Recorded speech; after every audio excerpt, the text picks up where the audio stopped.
Forget you, psycho.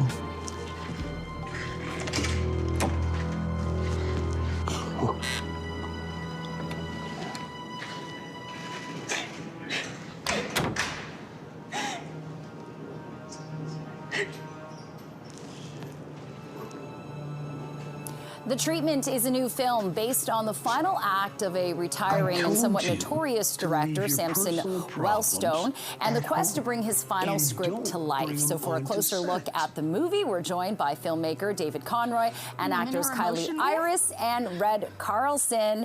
Welcome to the show. David, great to see you. Kylie, Red, this is such a labor of love, and I love the local element of this story. You work for CTV News. Yeah. You've been with the lighting department for several years now. So for this film to be at film festivals and taking home awards, for example, at the Markham International Film Festival, it must mean so much to you. Yeah, absolutely. It's been an absolute thrill ride. You know, it's been amazing, and you know, these guys brought the story to life, and it was just amazing, you know. Yeah, so I want to turn to the actors now. Red, let's start with you. You play the notorious director. He's kind of a creepy dude, I'm not going to lie, but you play him so well. What attracted you to this character, and how did you come to work with David? What was that union like? David found me on one of the sites, and we hit it off right away, and it was just one of those things that I think every actor has been through, somebody treating them that way, whether it's a director, a casting, an agent, whoever. So all the actors that watch this can relate to it. For sure, and there is also that power hierarchy, right? Right. Because the actors feel like they're kind of captive to you, Right. and there is something in the film that alludes to... I'm the director, exactly. you're the actor. Yeah, you listen to me. Kylie, this is your first lead role in a film. It is. What was it like working with Red and wow. David and your other co-stars in this film? It was honestly such a dream come true. Obviously working on set and the first time being my first lead movie role, I was so nervous, but these two made it feel so comfortable. These two honestly feel like family members. Aww. And that's the best when you feel like you're working with your friends, because when you work like that, you just feel like you never even, it doesn't even feel like work, you know? Because we had so much fun on set, it was really natural. Yeah. And yeah, I'm so great to have such a great team beside me, and yeah, I wouldn't have changed it for the world. Oh, that's very sweet. Yeah, I can definitely sense, you know, you've got a closeness with these guys now.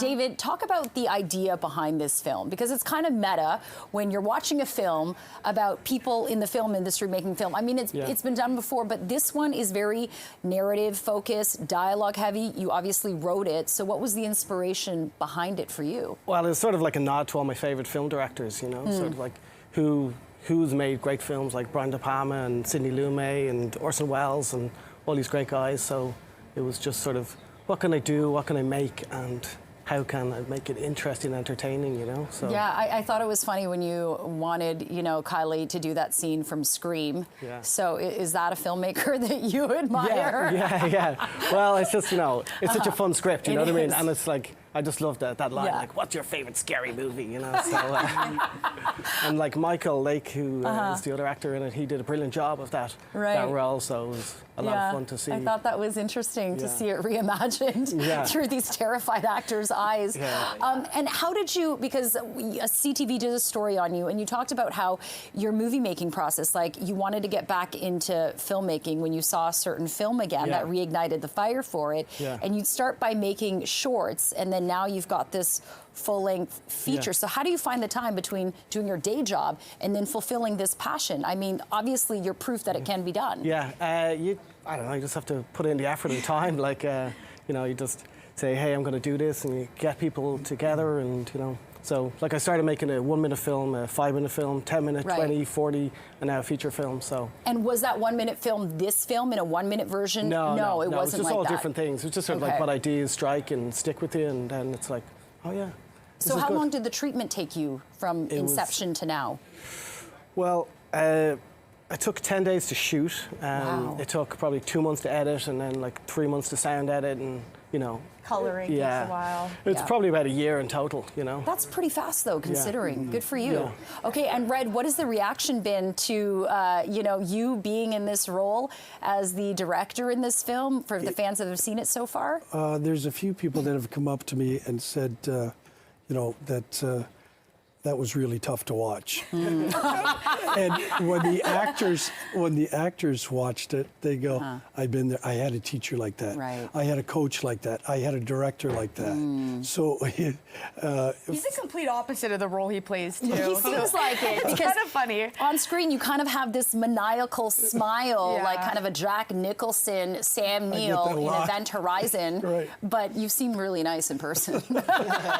Or so we don't be think. fooled. Okay. And Kylie, do you think you want to do more acting after, you know, having been in this role? I love acting. I Yeah. could do this my whole life, for sure. I had the best time, and I don't plan on stopping anytime soon. And David, you know, how did you choose the actors for this film? I Well, know that you found Red, you know, online, but the audition process, I mean, being a director, a new director, doing all this, was it difficult? Was it challenging? Or? A little bit, like, you know, Kylie sent in a video audition and it was like brilliant. I was like, yeah, it's her for sure. her, yeah. Red, he's got this brilliant profile photo, and I was like, that's the face I want. And That's the face. and Michael, he also sent in a video Yeah, he audition was that good was too. brilliant too.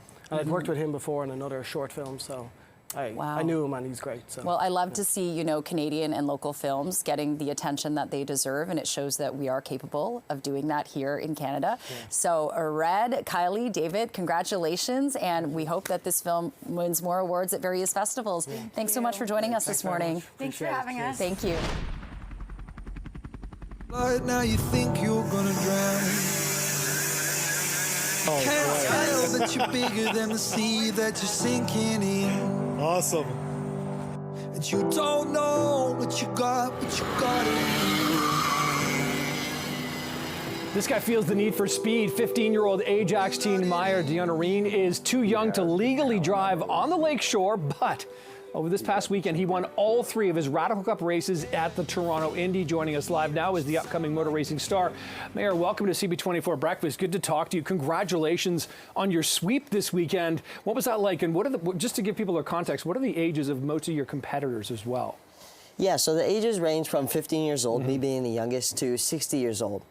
But you might think that they're old and they might not know how to drive, but they are champions, like world champions, Asian Le Mans champions, highest class racers. So that makes your sweeping it even more impressive. What was that like? Like, what was the reaction in the pit row, and what was your own reaction when you managed to pull this off? Yeah, well, it was amazing to win at home. I didn't win one, but I won all 3 races. And being at home with the home crowd was amazing.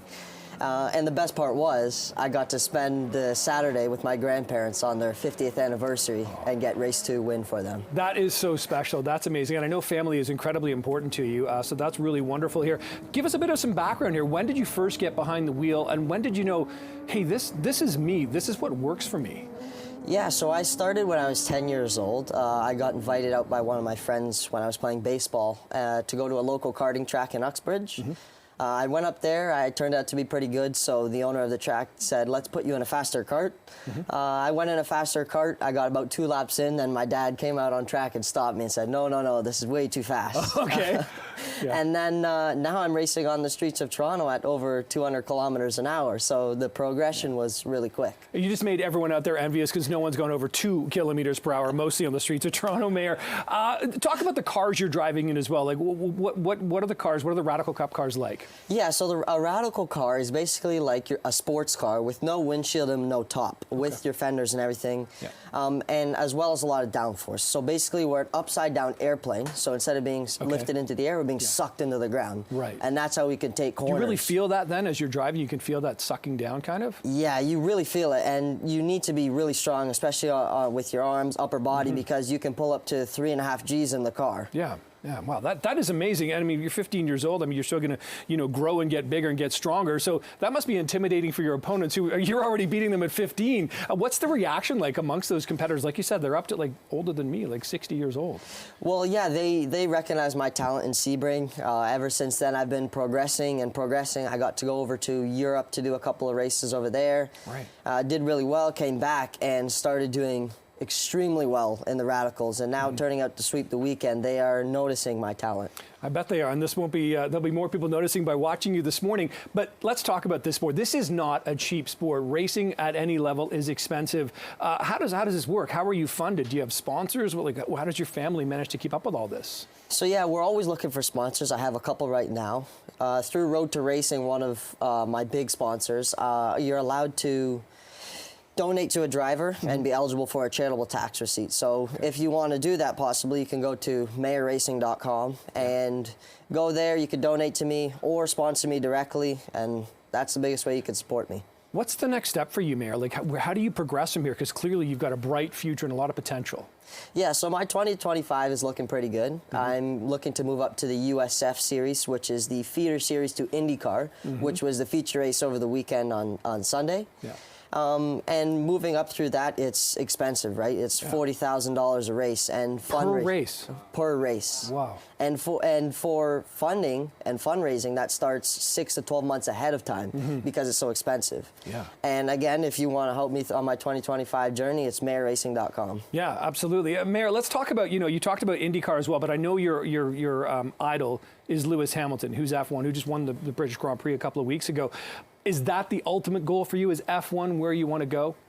Well, it's everybody's goal, right? Sure. Everyone wants to get to F1, but the money to get there is it's a lot of money, right? And for me, it's more realistic to get to IndyCar with the funds we have at the moment. Yeah. So wherever I can go right now with my talent and the funding is where I'm going to go. Remarkable, Meer. You are on the road for sure. Pleasure to meet you. Best of luck. Tell us again the name of your website. meerracing.com. meerracing.com if you want to sponsor him. Wow, what a story. This has been great. I can't wait to see more and have you back here on the couch when you win even more. Good to talk to you.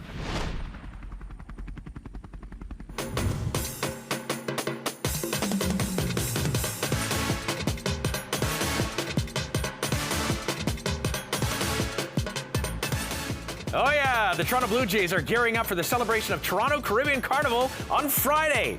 Besides the game, fans will be greeted with live music and performances and activations. For more, we're joined by Jess Wood, Director of Promotions at the Toronto Blue Jays. Good morning to you. And Jennifer Hurley, Executive Chair of the Toronto Caribbean Carnival. Good morning, Bill. This is an exciting time of the year. It's always an exciting time of the year. Music just gets me dance. I got the moves. And this partnership is something I love. I love Toronto Caribbean Carnival, and I'm a big fan of the Jays. You know that, Jeff. Absolutely. Tell me a little bit about how your partnership is going to take life and how people can take part this Friday. Yes, this is our third annual Toronto Caribbean Carnival, or Blue Jays Caribbean Carnival in partnership with Toronto Caribbean Carnival, and it's really important to us to make sure we're bringing that authenticity and celebrating all the vibrancy that Toronto has to offer only 1 week out from the Grand Parade. So a little bit of an appetizer. The night will feature a steel pan band performance. We've got our junior kings and queens throwing out the first pitch, tons of great food, music, colors, models that will be there, and first 15,000 will get one of 4 awesome hats. Boom, yeah, one of them I'm wearing on my head right now.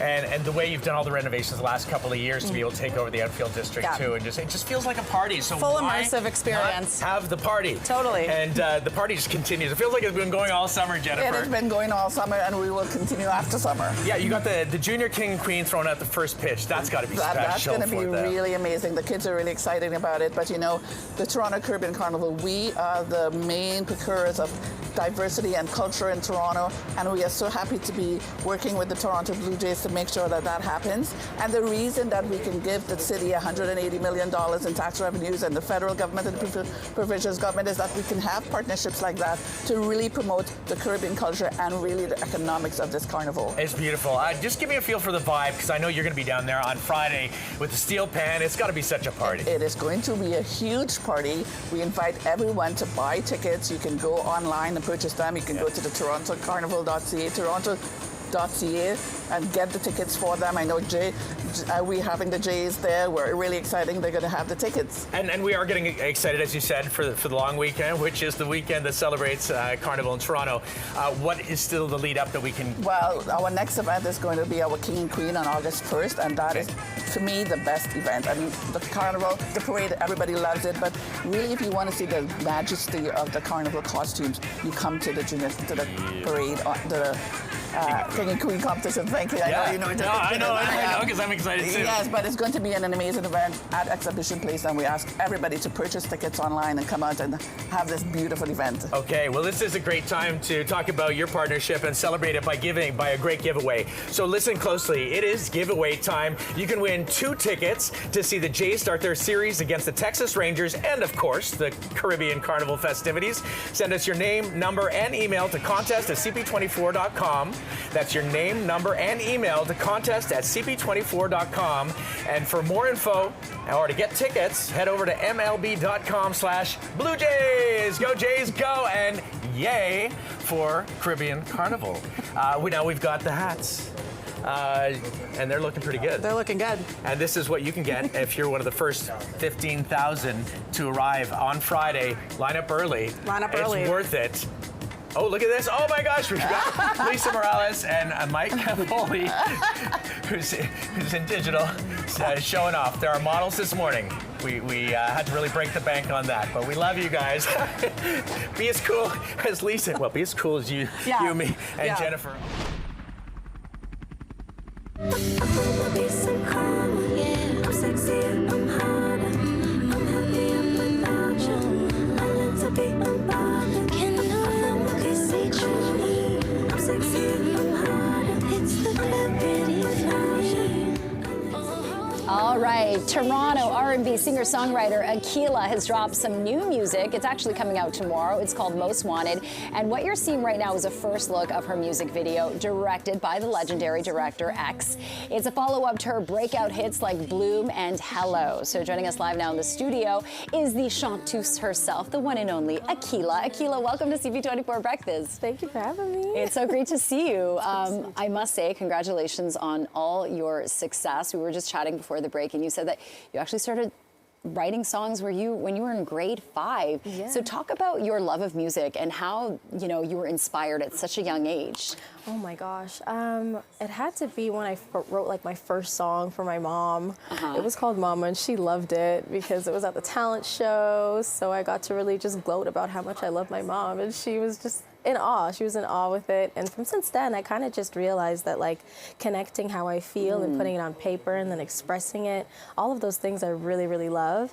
And I just kept going at it and just shared it with people. And yeah. That's amazing. That's huge. Yeah. And I know that you come from a big family. You're one of 10 siblings.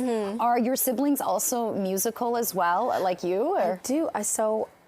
Only other one sister, she is a singer, and her name's Layla Day, and she's also in Toronto as well. Very talented, and it's so cool that both of us found our pathways into music, like on different like ways, you know what I mean? And gosh, we're both like pretty musical. Who's older? Like, where do you fit in the family chain of eldest to youngest? I'm the youngest. You're the youngest. Well, right now, I'm the youngest sister, and then I have two little sisters now. But oh my gosh, that must be so fun growing up in a big family. It's almost like you don't need other friends when you got your whole crew at home. Like, well, exactly. Having like a bunch of siblings is so cool. Like, especially when you spend summers at my grandma's, and when I didn't want to eat certain food, they'd hide it and they'd give me candy and stuff. So it was fun. That's so cool. Yeah. You know, you're having so much international success. I mean, your single Bloom, it really blew up on TikTok, but like it was Spotify's daily viral 50 chart in 21 different countries. So when you look at yourself, a girl that, grew up in the Downsview area, close to Mississauga in Toronto, gaining all this international success, you're only 25.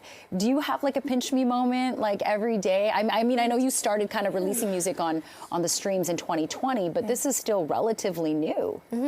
It's still surreal. Like sometimes when I have my brother with me and we're going to events, or when I'm doing things like when I got to go to the Junos, I was still in shock that like this is now my life and this is now something that I basically do for a living, but it's also something that I really enjoy. And who would have thought that just posting my videos and like putting myself out there would have pivoted my life in such a way? But I'm really, really proud, and I'm really excited for where I'll be in like the next 5 years, you know? It's just, I'm taking it in and I'm traveling and I'm enjoying everything and just having fun with it. Yeah, you're such a lovely person. I mean, just meeting you in person, you can really see like your happiness and just your positivity radiate from you. Let's talk about the Junos because you were there and you won. Yes. So that's a big deal. Yes, Did you ever expect that to happen so quickly? No, honestly, when I performed, I was like, okay, you know what? I got the hard part out. Now I can calm down. I can sit down.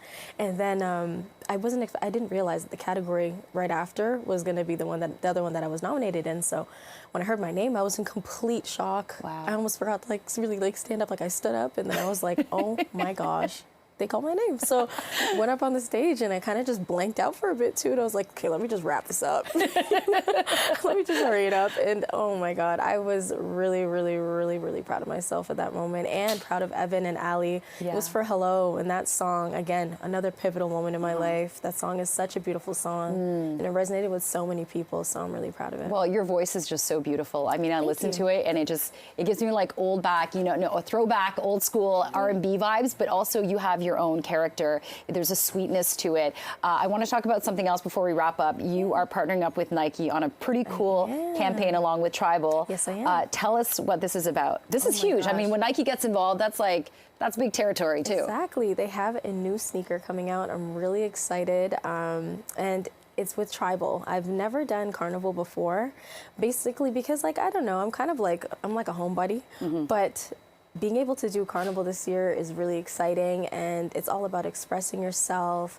community, and just liberation. So I'm really excited about doing this partnership with them and just getting out there, and everybody's gonna get to hear the song and get the good vibes and get some dope sneakers. So it's gonna be a great vibe. I know, when you throw in dope sneakers. Exactly. Everybody loves a good shoe. But also your music, Most Wanted, it's got like that dance hall vibe to it as well. So can't wait for people to listen to it when it drops tomorrow. Akila, thanks so much for joining us. Thank you for You are a having me. lovely, sweet person, and I wish you all the more success. And I'm sure this is not the first time we're gonna chat with you. Thank Take you so care. much. Thank you so much. Okay, get ready. Bollywood is taking over Mississauga's Celebration Square tonight and tomorrow to celebrate all things Bollywood. So joining us live now is Executive Director of Bollywood Monster Mashup, Vikas Kohli, and Bollywood star Yasser Desai. Welcome to the show, you guys. It's so great to have you here. It's always good to be back in CP24. It's like family, and you're like family, Yes, Jennifer. I know, because I was at one of the previous Bollywood Monster Mashups when you did the comedy show. I was doing comedy, so thank you for having me. But now this festival, it's in its 14th year. Yeah. Each year, it seems to be getting bigger and better. People love it. So tell us what's in store once again for this year. So you're right. It is a monster of a show, and it does get bigger every year. And speaking of family, it's like that's why the festival is so awesome to be at. Because when you get there, you feel like you've come home. You feel like you're with your family. Right. And we have some amazing things happening. So, for instance, tonight we have Kavita Krishnamurthy, who's a legend, an absolute legend in the Bollywood music industry, with Dr. L.S. Subramaniam playing, who's another legend. They're doing a free show tonight at Celebration Square. And it's going to be like a 3-hour concert. Wow. And then, but we have a bunch of other stuff going on too. So on Saturday, we have the Super Dogs coming at 2 p.m. Oh, cool. So for families, again, all about the families. Yeah. We've got a chance to win a $1,000 cash prize if you're there at 2 p.m. as well. We've expanded all our kids zone and family activities. There's like over 50 food vendors. Dosas, samosas, momos, kebabs, kulfi, ice cream. You just name it, it's there. Oh my gosh, I'm already hungry. And then, of course, we have the amazing Yasser Desai, Who's who sitting is beside you right now. here, who's flown in from India. Wow. And he's going to kill the show tonight. It's going to be amazing. It's just going to be a blowout. And he's going to keep you dancing all night long. Yeah, for sure. So I want to ask you, Yasser, why have you decided to fly all this way to Toronto to perform at Bollywood Monster Mashup? I think I've been here in Before as well. 2019. Yeah. Okay. And I loved, I've always said that Canada is a melting pot for different cultures. So when I'm performing in India, it's just Indian audience.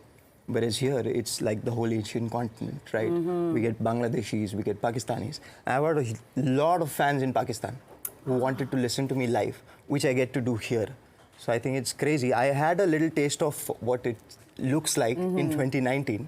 And here I am again, just to perform for an audience that is so lovely, so engaging, and so involved. Okay, so they sing when I'm singing. That's so great. course. I mean, it's such a testament that you want to come back because it says something about our unique audience here. Now, your music has been featured in tons of top Bollywood movies and hits. When did you start performing music, and why did you gravitate towards the guitar? It's been 6 years since I started doing it professionally. Okay. But I've been doing it since the age of 10. So I haven't had any formal training whatsoever. I just started singing because I love doing it. And I think it worked well for me, that approach. I've never thought about, I never thought about doing it professionally when I first started doing it. But I think destiny had other plans. So here I am doing it professionally, singing for an audience. And it feels great, it's surreal. It's like a dream come true. For sure. An artist, okay, right? so when can people watch you play at, this weekend's Bollywood Monster Mashup? I think we start off at 8:30. That's what the stage time is, right? See, I should know We'll that. get to the details. Right? What I'll say, what are you what doing? I'll say is go to BollywoodMonsterMashup.com. Yeah. Get all the info. But yeah, the day on Saturday opens at 2 p.m. Right. Yasser will be on there for the concerts portion and of this the is show. free, right? Like people can watch it all free. That's I must amazing. be out of my mind. Yeah.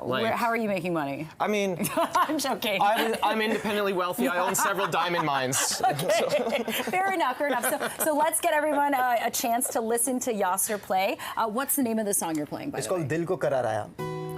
It's a lovely song. Also, like we were talking about in the car, I didn't expect it to become such a huge hit. And I it had became a no huge hit. expectation whatsoever from the song, but it became a huge hit. Nice. It's got 400 millions on YouTube. Wow. And on each streaming sites, it's got 100 million streams. Wow. So okay, we are in for a treat then. Thank you. Take it away, Yasser.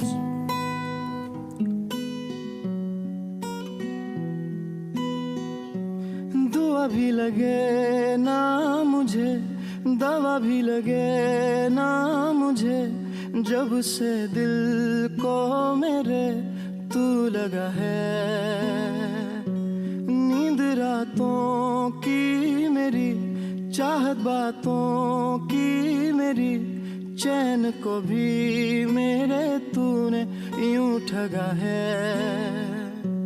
जब सांसें भरूं मैं, बंद आंखें करूं मैं, नजर तू यार आया,